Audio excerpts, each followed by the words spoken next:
Omoshiesh. Mjumbe wenu ni mtu wa maskani sana. Ukiniingilia sana ninanyamaza.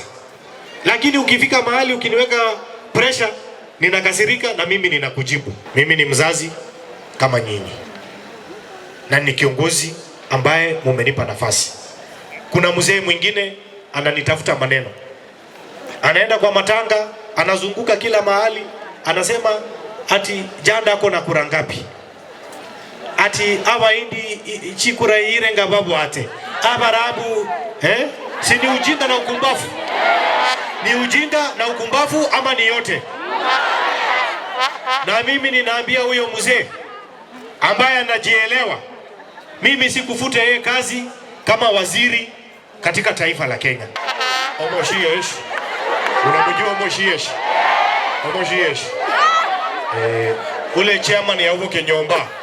Unamjua? Omoshiesh. Huyo mzee anatoka jirani. Si unamjua? Anatoka hapo karibu na Irungu pande ile nyingine. Si unamjua? Anaitwa nani? Anaitwa nani? Anaitwa nani? Huyo Omoshiesh anasema ati janda hana watu. Hawa ni nani hawa? Iko siku amekuja amewapatia pesa. Iko siku amejenga barabara. Iko siku amewaletea mchele. Iko siku amewaletea unga.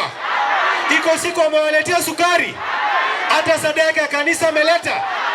Akwende asikwende, apotee asipotee. Wacha nimwambie huyo mzee, wewe ulifutwa kazi kwa sababu wewe na yule naibu wa rais wa zamani Gachagua muliingia kwa store, mukabeba chakula ya watoto ya school feeding program, mukakula, mukanyima watoto wa Kenya chakula yao, mukaiba pesa, mabilioni ya pesa. Ndio maana mulifutwa kazi nyinyi wote. Kwa hivyo hiyo imetosha dozi ya siku ya leo. Akiniambia maneno ingine nitakuja niwaeleze ile mambo ingine. Niko na faili yake namna hii. Anasema ati janda akwende kwao. Ati janda aende kwao.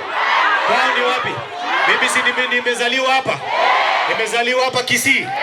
Nimesoma hapa Kisii. Omongi no neno Mogusi. Abana bane hapa Kisii. Huyo mzee hame kama si hame. Apotee asipotee. Akwende kabisa, si ndio?